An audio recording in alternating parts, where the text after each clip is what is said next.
2. 세상은 광명으로 늘 빛나고 있다.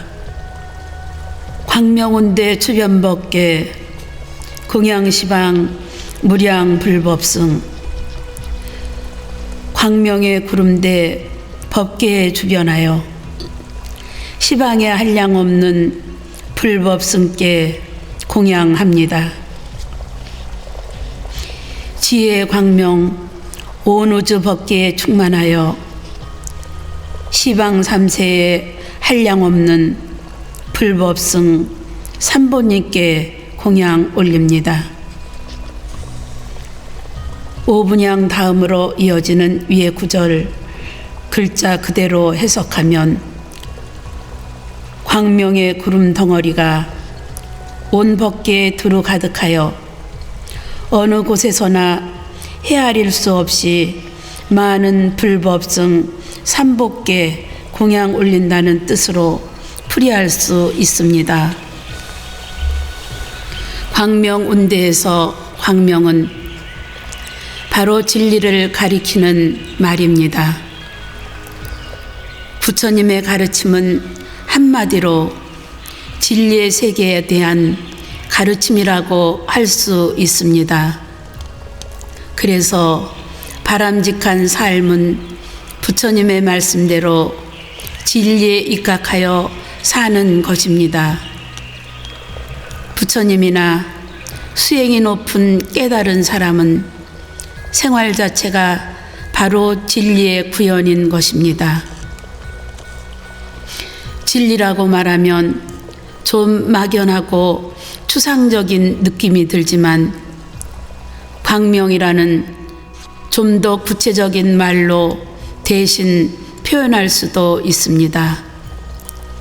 광명은 진리를 현상적으로 나타낸 말이기 때문입니다.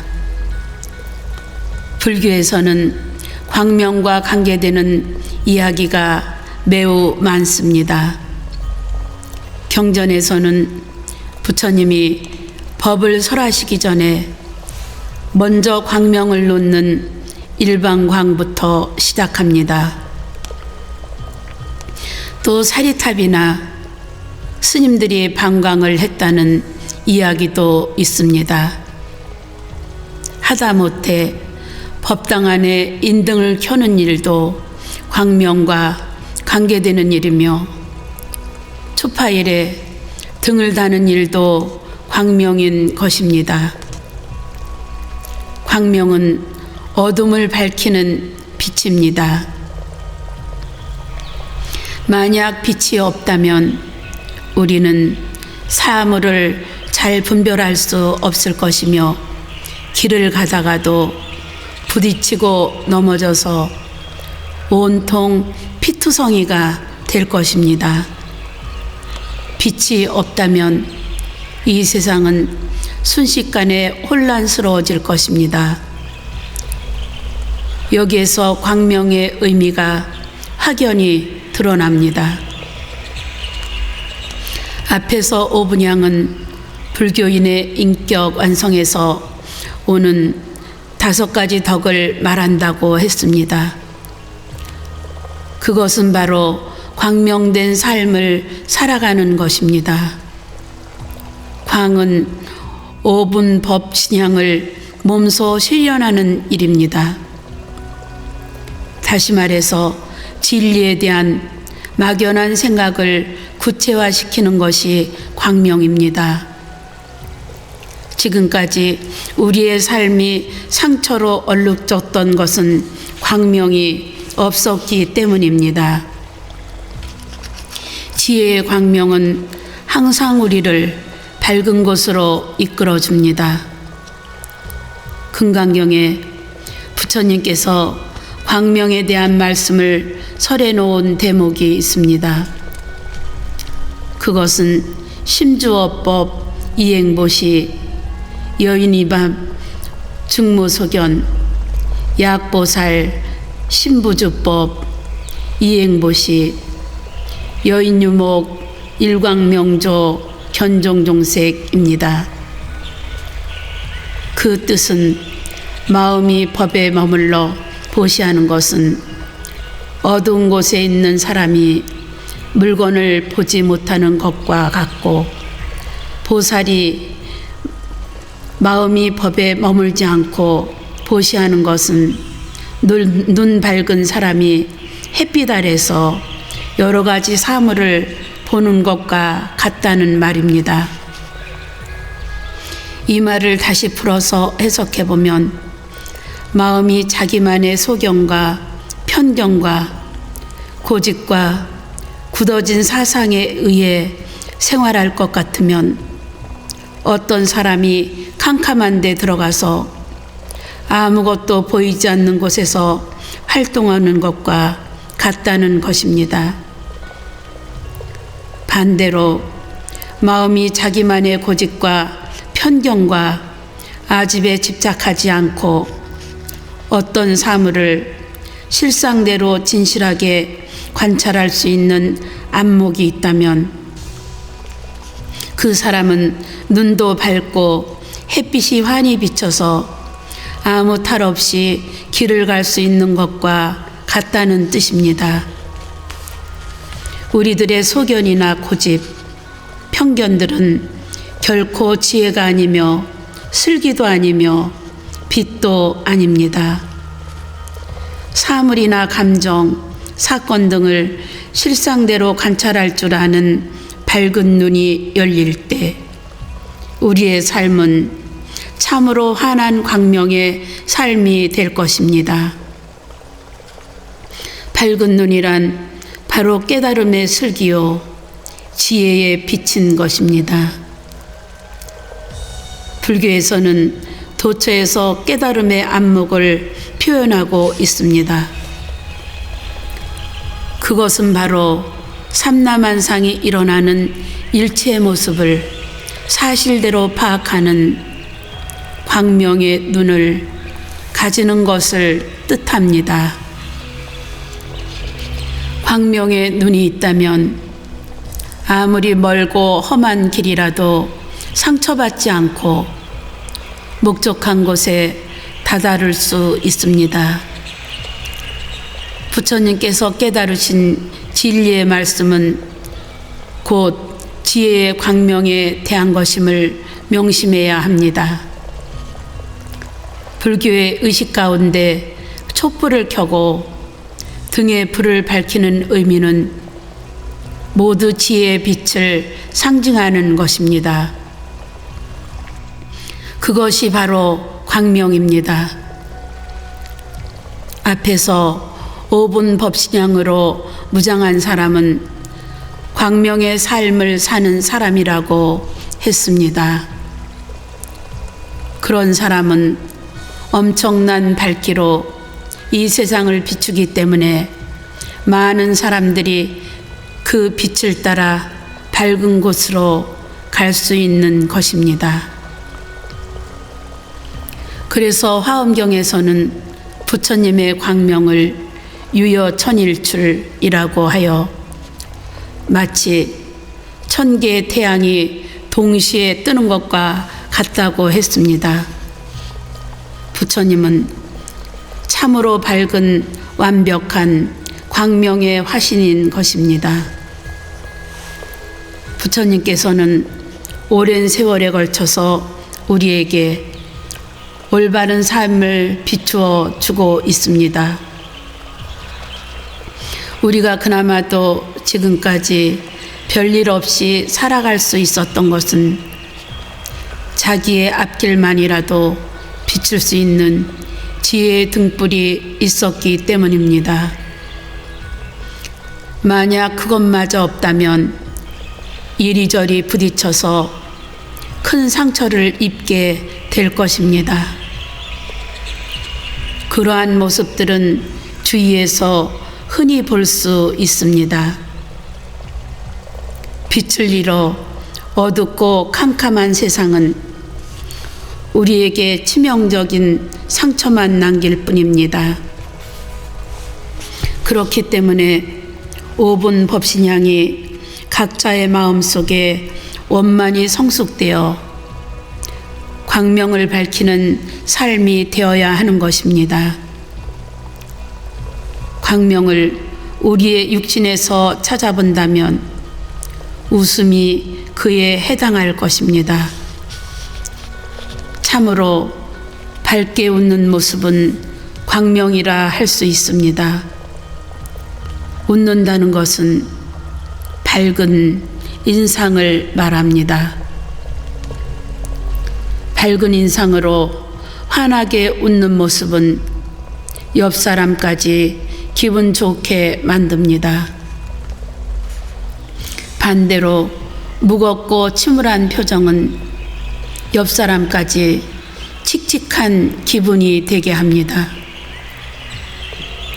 그것은 진리의 세계에서 위배되는 일입니다.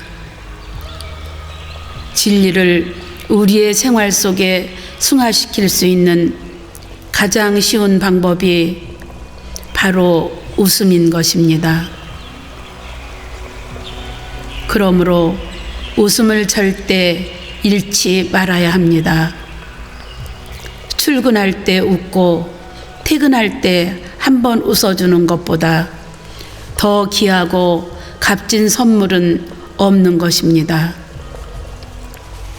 웃음이라고 해서 실없는 사람처럼 희죽희죽 웃는 것을 말하는 것이 아닙니다. 광명을 몸소 실천하는 사람은 온몸에 향기로운 웃음을 간직하는 것입니다. 광명 운대에서 운대는 구름 덩어리를 말합니다. 주변 법계는 법의 세계에 두루두루 펼쳐져 있다는 말입니다. 흔히 지구 전체를 일컬어 세계라고 합니다. 그런데 불교에서는 온 우주를 통틀어서 법계라고 말합니다. 다시 말해서 밤하늘에 반짝이는 별들의 세계는 물론 텅 빈 공간까지를 전부 합하여 법계라고 표현하는 것입니다. 법이라고 하는 것은 곧 진리의 세계를 일컫는 것이므로 온 우주가 모두 진리의 세계에서 벗어나 있지 않다는 뜻입니다. 그 어디에도 진리가 없는 곳은 없다고 해서 법계라고 하는 것입니다. 재미있는 일화 한 가지 소개하겠습니다. 어떤 스님이 개신교 목사와 함께 우연히 기차 안에서 대화를 나누게 되었습니다. 목사는 자신의 하나님은 무소부재라 하여 없는 곳이 없다고 말하였습니다. 그 말을 듣고 스님은 그런 변수에도 하나님이 있겠다고 말했더니 목사는 발끈하여 화를 냈다고 합니다. 어떻게 신성한 하나님이 변수 속간에 있을 수 있느냐는 것입니다. 그러나 진리의 세계는 어디에도 없는 곳이 없습니다. 진리가 어느 한 곳에만 있다면 그것은 이미 진리가 아닌 것입니다. 진리란 어느 때 어느 곳에서나 평등하게 존재하는 것입니다. 그래서 주변 법계는 진리의 구름 덩어리가 온 법계에 두루 가득하여 없는 곳이 없다는 말입니다. 우리들의 광명은 처음에는 자기 혼자만을 비출 수 있는 정도의 빛이지만 기도와 수행을 통해 더 많은 빛으로 발할 수 있는 것입니다. 그 빛은 다른 데서 가지고 오는 것이 아닙니다. 이미 우리가 갖추고 있는 광명 덩어리를 발산하는 일입니다. 우리들의 업과 어리석음에 의해 가리워진 어두운 구름을 걷어버리고 부처님과 똑같은 덕과 지혜의 빛으로 드러내는 것입니다. 부처님께서는 본래 갖추고 있는 그 광명의 수행을 통해 확연히 자기 것으로 만들어서 살아가신 분이십니다. 다음으로 공양 시방이라고 할 때 공양은 참으로 중요한 말입니다. 공양은 흔히 꽃, 음식, 초, 향, 음악, 춤, 의복 등 부처님께 이바지하고 도와주는 모든 사물과 행위를 일컫는 말입니다. 다시 말해서 부처님께 올리는 모든 것을 공양이라 하여 엄밀히 말해서 부처님께만 쓰는 말입니다. 그런데 신분에 관계없이 불교에서는 모든 사람에게 공양이란 말을 사용하고 있습니다. 이것은 본질적으로 모든 사람은 위대한 깨달음을 얻은 부처님과 조금도 다를 바가 없다는 뜻입니다. 누구든지 부처가 될 씨앗을 갖고 있기 때문에 우리들도 공양이란 말을 쉽게 쓰는 것입니다. 절에서 밥 먹는 일을 공양하십시오 라고 말하는 것에는 당신도 부처님입니다 라는 의미가 포함되어 있습니다. 부처님께 쓰는 공양이라는 말을 우리들에게도 쉽게 쓰는 것은 바로 우리도 부처님처럼 공양받을 자격이 있다는 말입니다. 다시 말해서 공양 올리는 자가 곧 공양받는 자임을 알아야 합니다. 누구에게나 부처님과 같은 인격으로 대한다는 뜻이 공양이란 말 속에 들어 있습니다. 우리에게 부처의 씨앗이 없다면 공양이란 말을 함부로 써서는 안 됩니다. 법화경에는 상불경이란 참으로 훌륭한 보살 이야기가 나옵니다. 상불경 보살은 평소에 수행을 할 때 남들처럼 경을 읽거나 기도, 참선을 하는 것이 아니라 만나는 사람마다 부처님으로 존경하고 예배하는 것을 수행으로 삼았습니다. 상불경 보살은 모든 사람이 부처님의 씨앗을 품고 있음을 알고 그에 대한 확신이 넘쳤습니다. 그래서 모든 사람을 부처님으로 예배하는 일만으로 너무 바빠 다른 수행은 할 겨를이 없었던 것입니다. 만나는 사람마다 부처님처럼 존경하고 예배하는 일로 평생 수행을 하였던 것입니다. 그 일로 해서 그는 깨달음을 이루었습니다. 공양이란 말 속에는 상불경보살의 의지가 담겨 있다고 할 수 있습니다. 우리도 각 가정에서 공양하십시오 라는 말을 생활화해야 합니다. 그 말 속에는 훌륭한 만행 만덕과 무한한 능력과 광명을 지니고 있는 부처님의 씨앗이 당신에게도 심어져 있으므로 부처님처럼 존경한다는 뜻이 담겨 있습니다. 그러므로 공양이란 말은 부처님의 법을 전하는 제1성으로 삼아도 좋을 만큼 훌륭한 말입니다. 공양이라는 말 한마디라도 제대로 할 수 있다면 진정한 포교가 되는 것입니다.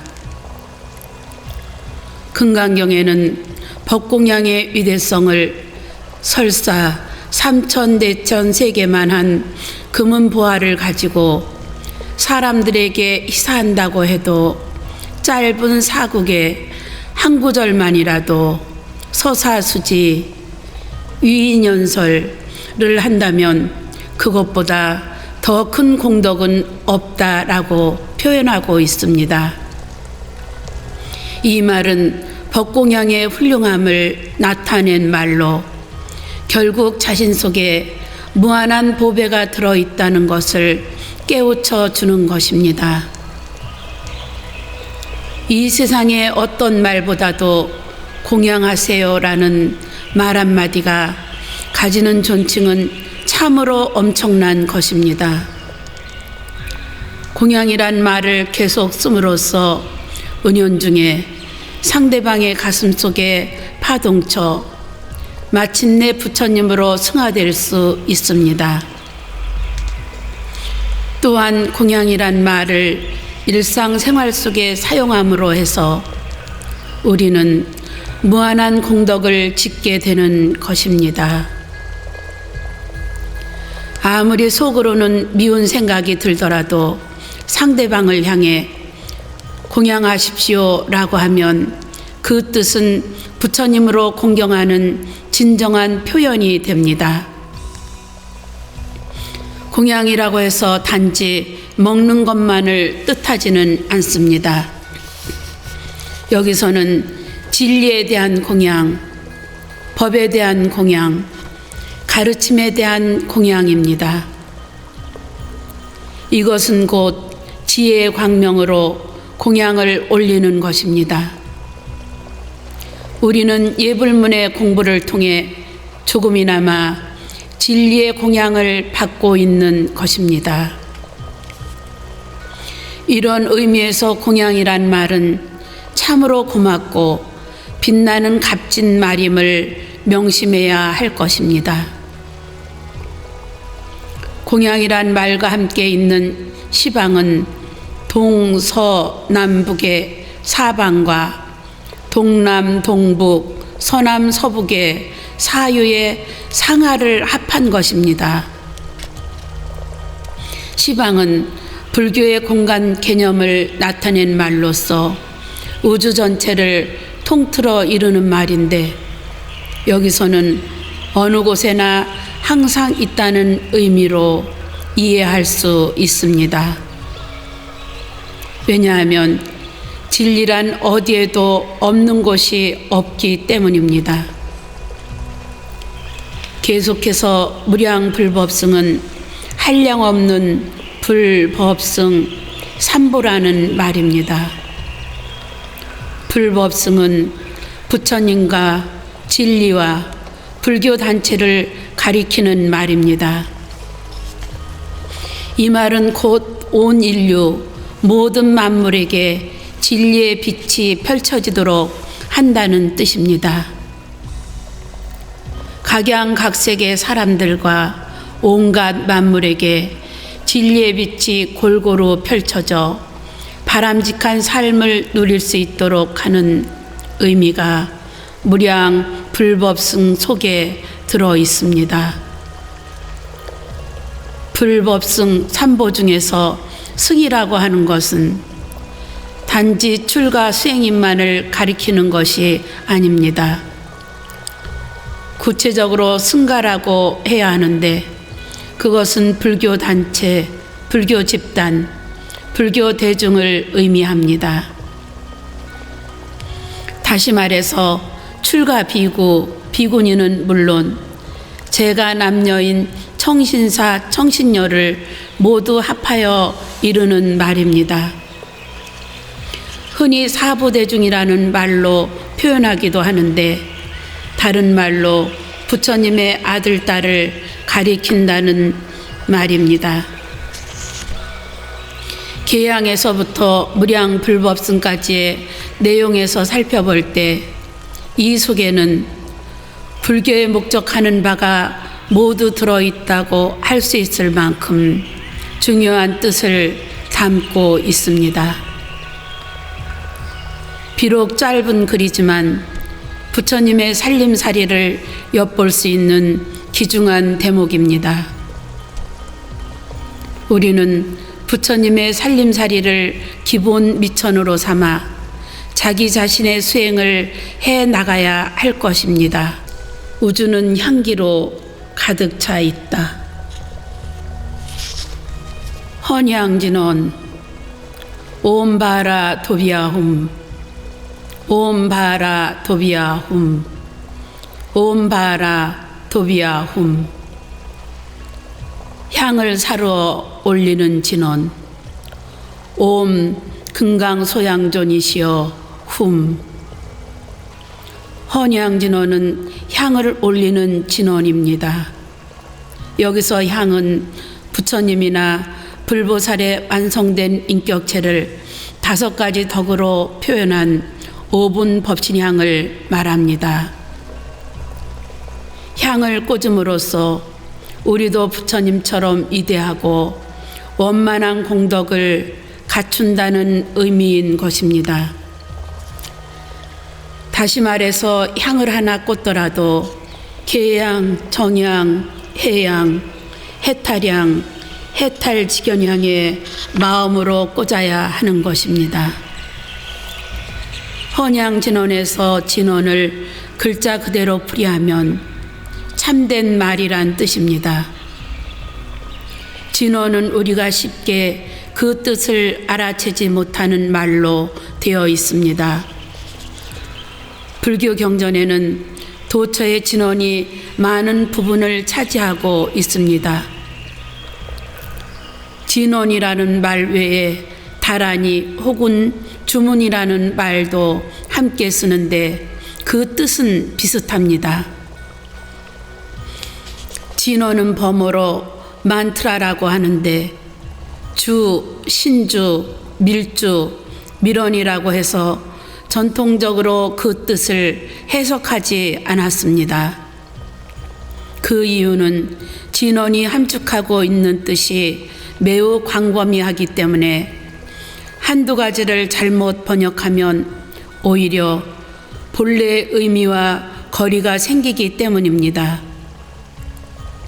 실제로는 그 뜻을 모르고 외워도 보이지 않는 세계에 신비한 힘을 발휘하는 것이 진원입니다. 우리는 눈에 보이는 세계만을 이해하려고 하는데 사실은 우리가 보지 못하는 세계가 훨씬 더 크고 넓습니다. 정신의 세계, 영혼의 세계, 귀신의 세계, 불보살의 세계 등 보이지 않는 세계는 우리가 상상할 수 없을 정도로 어마어마하다고 할 수 있습니다. 보이는 세계는 보이지 않는 세계에 비하면 빙산의 일각에 지나지 않을 정도입니다. 우리가 옛날부터 뜻도 알지 못하는 진원을 자꾸 외우는 것은 보이지 않는 세계에 엄청난 영향력이 미치기 때문입니다. 여기서 진원의 영향력에 대한 예화 한 가지를 소개하겠습니다. 옛날에 장안의 유명한 거지가 중국으로 여행을 갔습니다. 그는 중국으로 간 김에 거짓말을 꾸며 융숭한 대접을 받으려고 했습니다. 그래서 변방의 어느 고을에 가서 자기가 왕의 조카라고 속이고 식사 대접을 받고 있었습니다. 그는 자기 신분을 철저히 위장하기 위해 늘 반찬 투정을 부렸습니다. 그렇게 하면 귀족 취급을 해줄 줄 알았던 것입니다. 그러던 어느 날 고국의 한 사신이 중국에 볼 일이 있어서 우연히 그곳에 들르게 되었습니다. 그 고을 원님은 사신에게 자초지종을 말하고 왕의 조카가 반찬 투정을 하는데 어떻게 했으면 좋겠느냐고 물었습니다. 왕의 조카가 중국으로 여행을 왔다면 그 사신도 충분히 알 수 있는 일인데 처음 듣는 이야기였습니다. 그렇다고 당장 그런 일이 없다고 할 수도 없는 일이었습니다. 사신이 왕의 조카라고 하는 이에게 나아가 인사를 하려고 보니 그는 장안의 유명한 거지였던 것입니다. 하지만 고을원님에게 그가 거지라고 한다면 그는 당장에 목이 달아나고 말 것이었습니다. 현명한 사신은 한 가지 꾀를 생각해냈습니다. 사신은 고을원님에게 자기가 한마디의 진언을 알려줄 테니 그가 반찬 투정을 할 때마다 그 말을 하라고 가르쳐 주었습니다. 그것은 바로 거지인 주제라는 말이었습니다. 중국 사람은 그 말의 뜻을 알 리가 없었습니다. 사신이 떠나고 난 후 왕의 조카란 자가 반찬 투정을 할 때마다 원님은 거지인 주제라고 외웠습니다. 그렇게 무심코 뜻도 모르고 내뱉은 한마디 말이지만 진짜 거지가 듣고는 완전히 혼비백산하여 도망가고 말았던 것입니다. 중국 사람은 아무 뜻도 모르고 외웠지만 거지인 주제라는 말이 진짜 거지에게는 엄청난 영험을 발휘하는 것입니다. 거지에게는 거지인 주제라는 말이 자신의 생명을 오락가락하게 만드는 엄청난 말이었던 것입니다.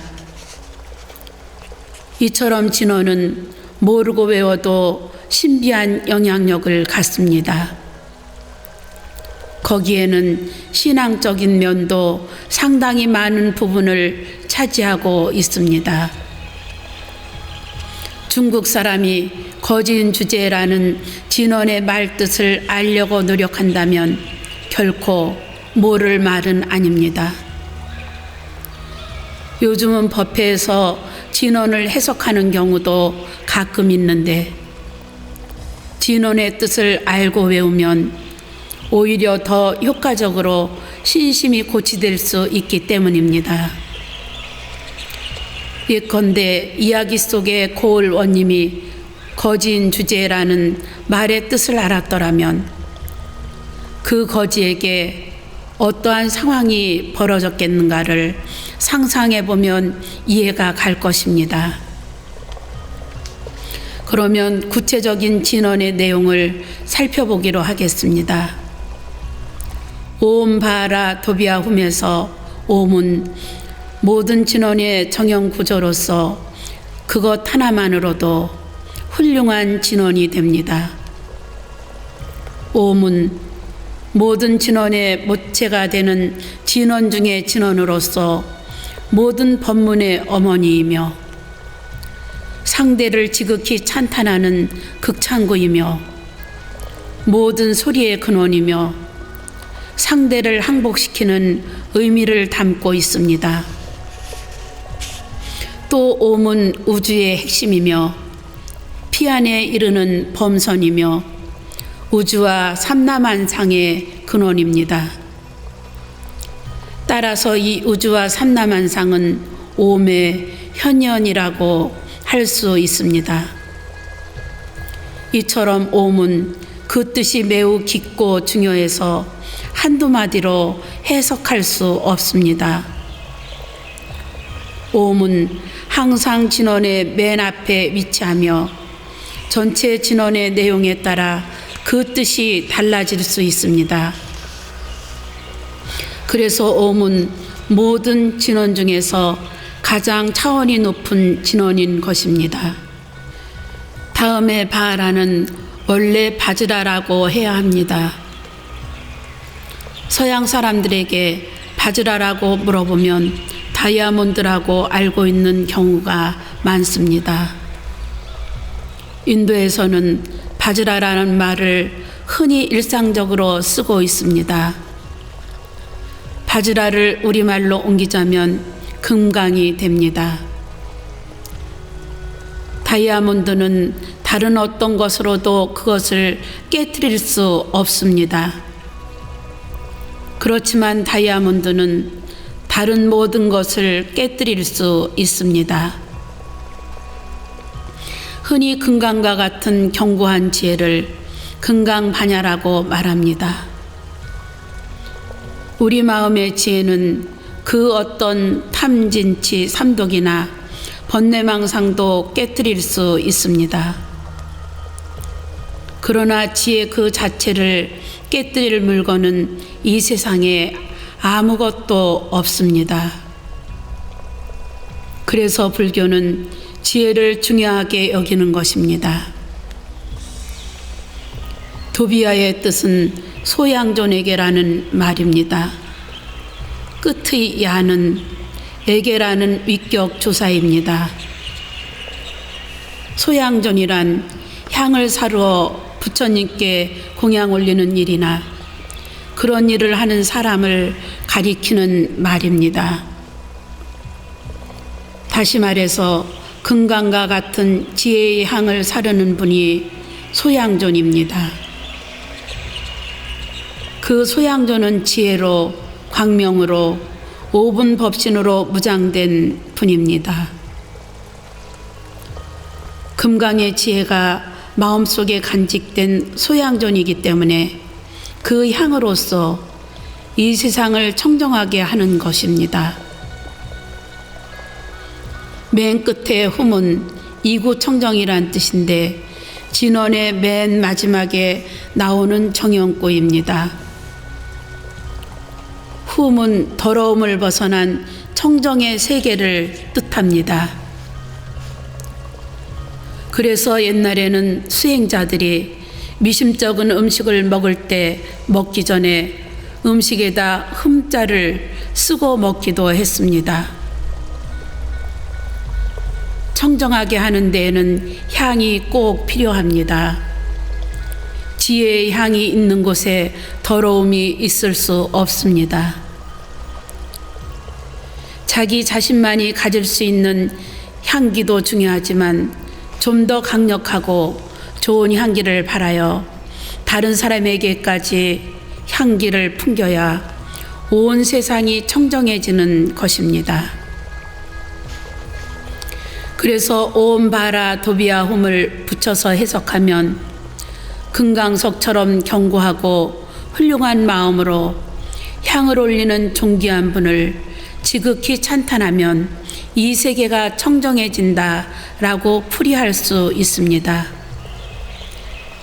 이 말은 곧 부처님의 공덕은 향과 같이 이 세계를 청정하게 만들고 있음을 찬탄하는 내용을 담고 있습니다.